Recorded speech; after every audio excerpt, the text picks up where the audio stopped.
Inside Mr. Rence's van, Colton, Zach, Chris, Mr. Dugan, Mr. Callaway and Mr. Rence himself strapped in, the atmosphere thick with anticipation. The hum of the van's engine filled the cabin, vibrating through their seats as they prepared for liftoff. Rence sat in the driver's seat, a mixture of excitement and focus on his face, his hand hovering over a large button on the dashboard. Mr. Rence? All right, folks, you might want to hold on to something. This baby's fast. Zach, I never doubted you'd make a van that can literally fly into space. Colton, well, here we go. With a grin, Rence pushed the button. There was a sudden surge of power as the van's rocket thrusters roared to life. In an instant, the van lifted off the ground, shooting upwards with increasing speed. The scenery outside the windows blurred as they ascended, the city below disappearing rapidly as they rocketed toward the sky. The group remained silent for a few moments, taking in the sensation of their rapid ascent. Colton watched as the clouds zipped past, and soon enough they broke through the upper atmosphere. The brilliant blue sky faded into the dark expanse of space, and the world below them became a distant, spherical shape. They had left Earth behind. The van surged higher, the powerful thrusters carrying them effortlessly into the vacuum of space. There was an eerie calm as they floated in the vastness, the van continuing to push forward. The Villain League space station loomed in the distance, a dark, ominous structure drifting against the starry backdrop. The station was massive, with large mechanical arms and rotating satellite dishes protruding from its core. It had an intimidating fortress-like appearance, clearly designed for more than just scientific research. As the van approached the space station, the group fell into a tense silence, watching as the massive structure grew larger in the windows. The station's dark metallic surface reflected faint starlight, making it look even more menacing. The closer they got, the more real the mission became. The van slowly approached one of the smaller hatches on the side of the space station. Rence expertly guided the vehicle toward the docking port, making sure their approach was quiet and undetected. The group watched in tense anticipation as the hatch opened, revealing a docking bay inside. With a soft thud, the van connected to the station's docking port. The hatch hissed open, and Mr. Rence turned to the others, a serious look on his face. "Mr. Rence, we're in. Get ready." The group unbuckled their seatbelts, checking their gear as they prepared to enter the Villain League space station. They had come this far, and now it was time to face whatever awaited them on the other side. The team stepped toward the hatch, their expressions steeled as they prepared for the mission of a lifetime. They were about to confront the villains at the heart of their operation, and the fate of the world depended on them stopping the space curtain. Once the van docked safely onto the Villain League space station, the group quickly devised a plan.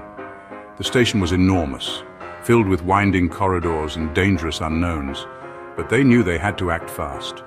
All right, team, we're splitting up. We have two objectives: disarm the space curtain and get the villain who tipped us off on our side. Colton, Zach, and Mr. Callaway gather near the hatch, ready for their assignment. Meanwhile, Chris, Mr. Rence, and Mr. Dugan prepare for their own mission.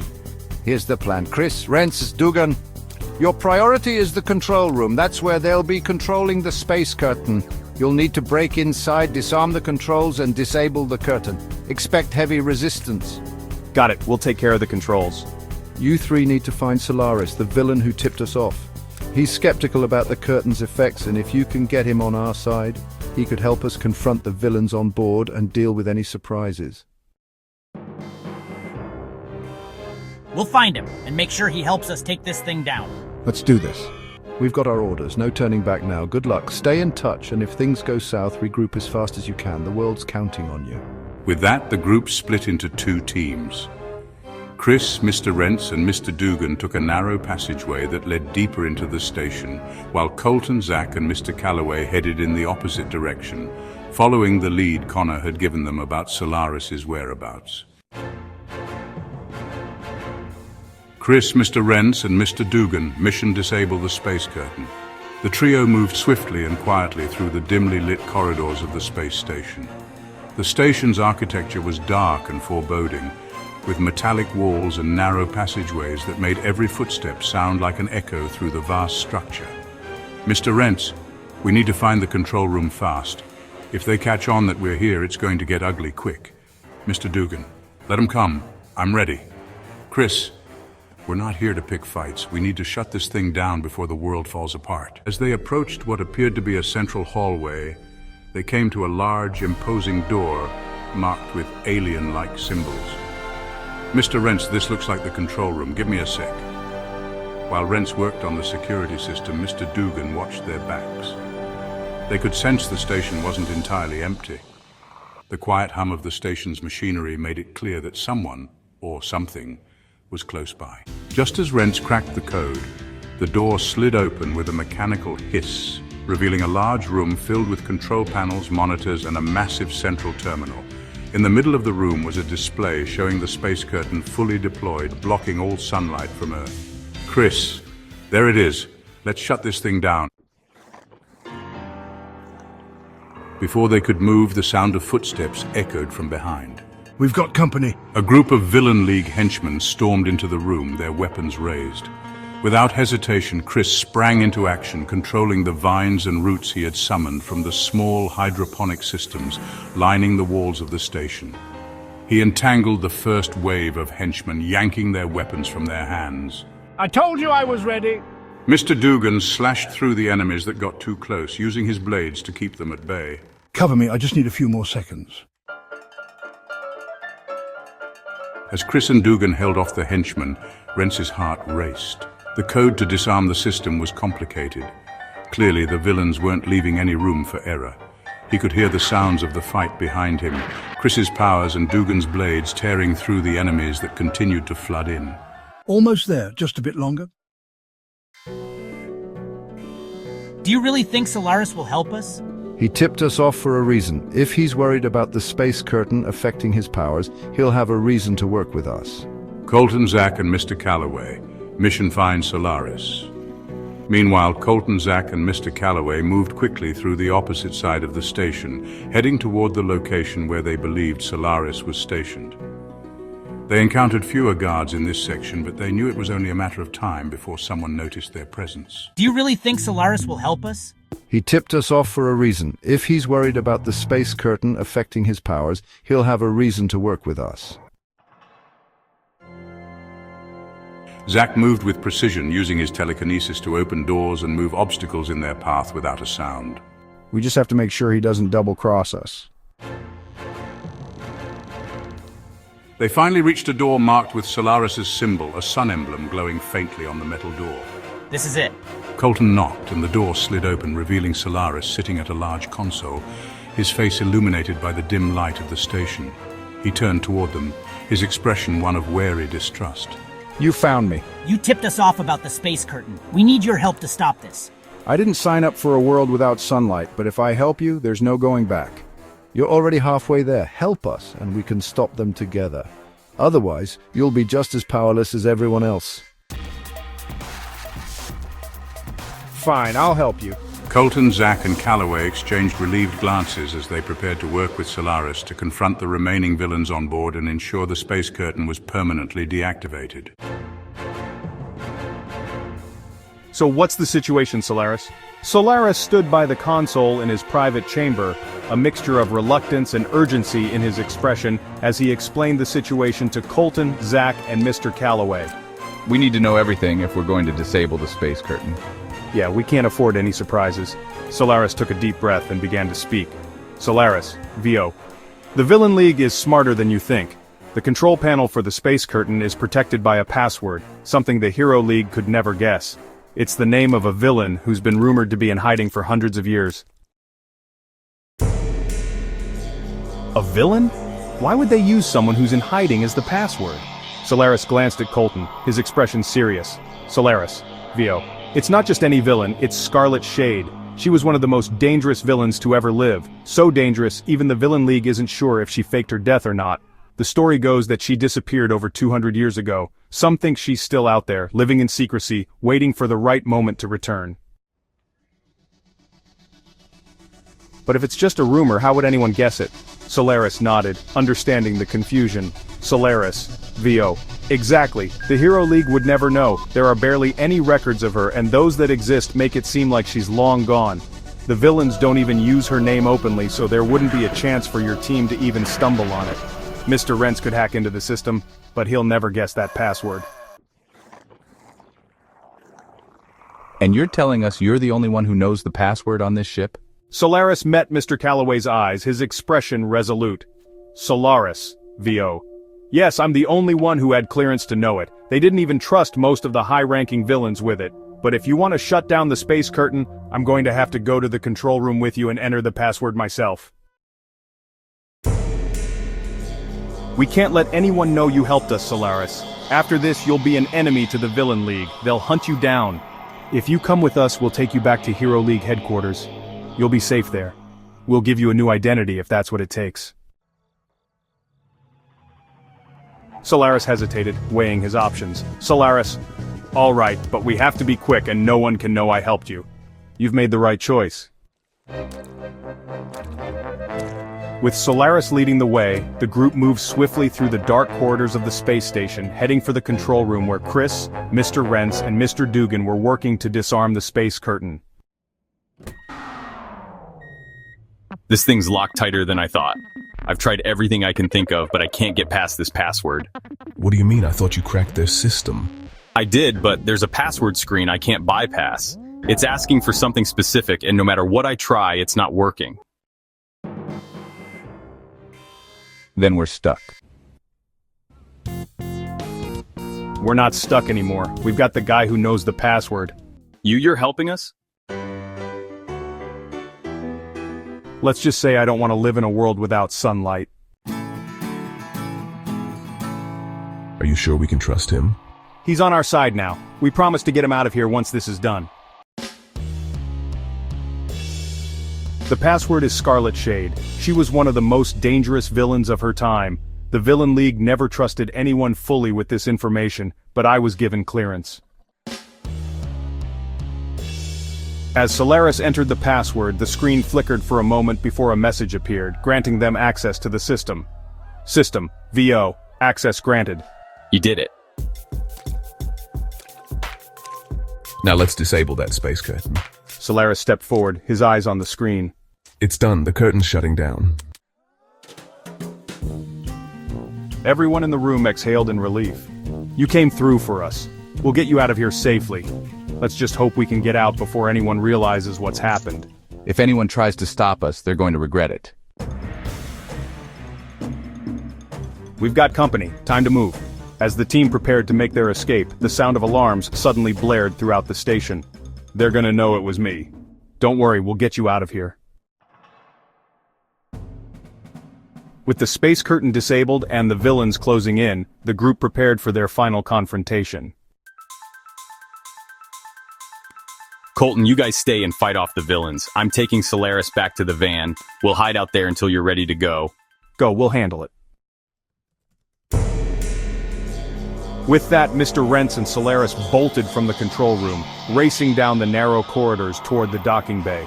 Solaris, they'll know it was me. If they catch me, Mr. Rence, they won't. Just stick with me and we'll get you out of here. No one's going to touch you. Back in the control room, Colton, Zach, Chris, Mr. Callaway, and Mr. Dugan braced themselves.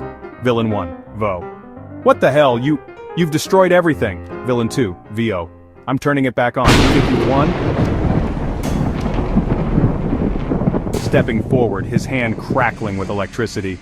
Villain 1, VO. You little bastard, do you have any idea what you've just done? Villain 2, VO. You've ruined everything. We worked on this plan for years and you think you can just waltz in and melt the controls? Stepping forward with a smirk. Looks like we did just that. You want to make something of it? You guys had your shot at taking over the world. Too bad you didn't plan for us. One of the villains, his face red with anger, growled through clenched teeth. Villain 1, VO, you're dead, all of you. You should have left this plan in the trash where it belongs. Villain 2, Vio. You won't get out of here alive. None of you will. You might want to reconsider. You idiots never stood a chance. We've got this, just a little longer. They were going to make it out of here. And they were going to make sure the world never saw another day of darkness. The battle in the control room had reached its peak, with the villains growing more desperate as the heroes continued to fend off their attacks. The room crackled with tension, the walls echoing the sounds of fists meeting flesh, energy blasts, and powers colliding. But then one of the villains pulled out a weapon, a sleek, sinister-looking gun with a magazine loaded with strange capsules. What is that thing? You don't want to know, but I'll tell you anyway. These capsules contain a sample of the snake's venom. You've heard of him, right? His blood is practically poison. One hit, and the venom will shoot straight into your veins, killing you in seconds. That's insane. The villain aimed the weapon directly at Chris, his finger tightening on the trigger. Colton, seeing the danger, knew what he had to do. His mind raced. He had experimented with the full force of his powers before, but never in a real battle. It was a risky move, one that could affect his team as well, but there was no other choice. He had to protect Chris. He had to stop the villains from using that weapon. He turned to Zach, giving him a quick nod, and before anyone could react, Colton sprinted toward the shattered window at the side of the control room. Colton, what are you... But Colton had already jumped through the window out into the vacuum of space. For a moment, the villains thought it was a suicidal move. One of the villains smirked. Fool. There's no air out there. He'll suffocate in seconds. But their smiles quickly faded as they watched Colton's body begin to change. His human form dissolved, his skin and bones turning into pure energy. His entire being transformed into a towering figure of electricity. His body a blinding, crackling entity of lightning. What is that? One of the villains gasped, stumbling backward in shock. The others watched in awe and horror as Colton, now a massive lightning creature, stood on top of the space station. His energy pulsed with raw power, and he seemed to harness the very essence of the sun's energy around them. His form sparked and flickered, but he remained steady, controlling the immense power surging through him. Without hesitation, Colton hurled his electric body at the space station. The force of his energy slammed into the structure, sending a shockwave through the entire ship. Bolts of electricity crackled through every corridor, every control room, and every system. The villains inside were thrown violently against the walls, crying out in pain as the electric shock coursed through them. The entire space station flickered with light, as if struck by a massive energy storm. Inside the control room, Chris, Zach, Mr. Dugan, and Mr. Callaway felt the shockwave hit them too. They were thrown off their feet, electricity surging through the room, knocking them to the ground. When the light finally dimmed, Colton reformed back into his human shape and leaped back through the window, landing beside his team, his body still crackling with leftover energy.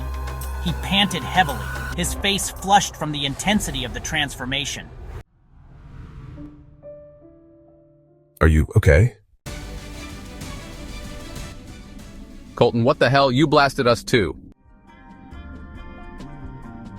Next time, a little warning before you turn into a walking lightning storm.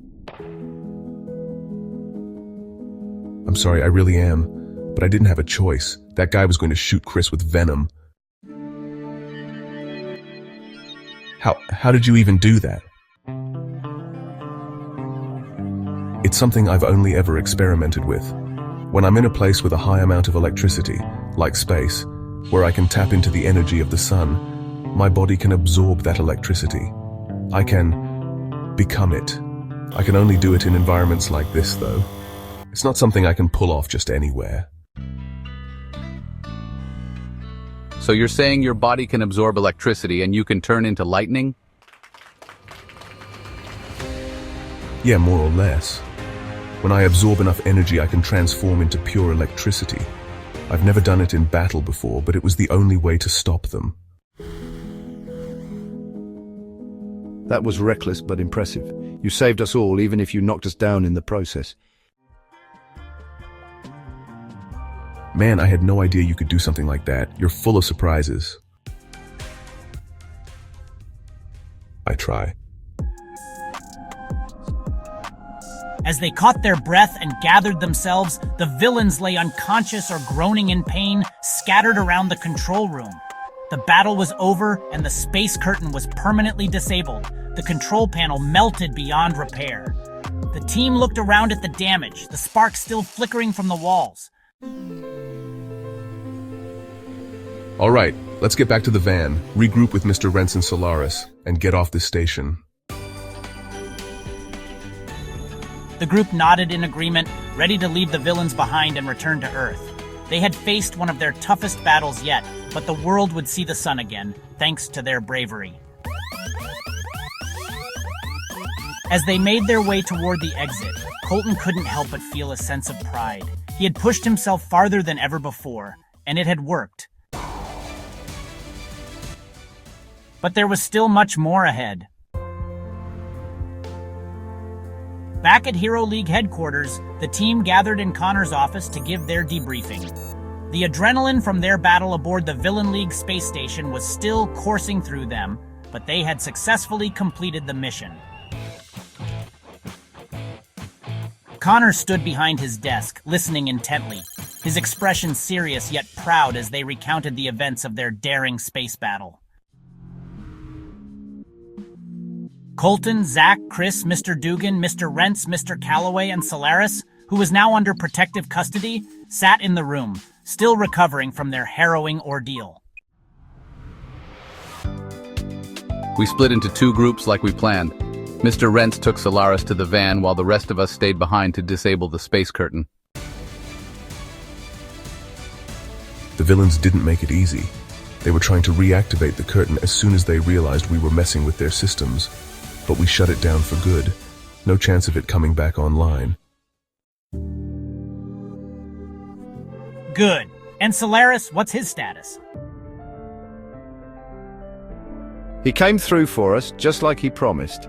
He was the only one who knew the password to disable the system. Without him, we wouldn't have been able to stop the space curtain. You did the right thing. You'll be protected as long as you stay with us. The Villain League won't touch you. We were doing everything we could to stop them, but things got out of hand when one of the villains pulled out a weapon with venom capsules. It was loaded with the snake's venom, and they were going to shoot Chris with it. I didn't have much of a choice. I had to use the full extent of my powers. Yeah, about that. Colton turned into, I don't even know how to explain it. He became lightning. He jumped out of the control room and onto the ship itself. His body turned into this massive lightning creature, pure energy. Then he sent this huge electric shockwave through the entire station. It took out the villains, and well, us too. You turned into lightning. Yeah, it's something I've experimented with before, but never in an actual fight. The thing is, when I'm in a place with enough electricity like space, where I can draw power from the sun, I can absorb that energy and become lightning. It's not something I can do often, but it was the only way to stop them from using that weapon. I had a feeling something big happened up there. What do you mean? Colton, your energy blast was so strong I saw it from here, from my office. The night sky lit up like it was the middle of the day for a few seconds. Wait, you mean the blast was that bright? You saw it from Earth? Yes, it wasn't just the station that felt the impact. That blast was powerful enough to be seen from down here. I didn't know it would be that strong. Well, it was. You may have done more than just knock out those villains. You reminded the entire world that we're still here fighting for them.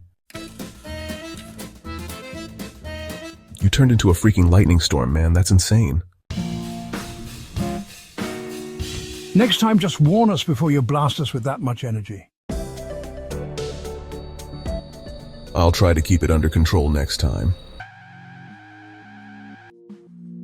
What you all did was more than just shut down a villainous plot. You saved the world from an eternal blackout. The Villain League would have held the planet hostage if you hadn't stopped them. And you helped make that happen. You made the right choice. You'll be safe here. We'll get you a new identity if we need to. As the debriefing came to a close, the team couldn't help but feel a sense of pride and relief. The mission had been one of their toughest yet, but they had come through it together. The world would see the sun again, and the Villain League had been dealt a significant blow. You've all done the Hero League proud today. Take some time to rest. You've earned it. But stay sharp. The villains won't be quiet for long. With that, the team dispersed, leaving Connor's office with the weight of their victory and the knowledge that there would always be another challenge on the horizon.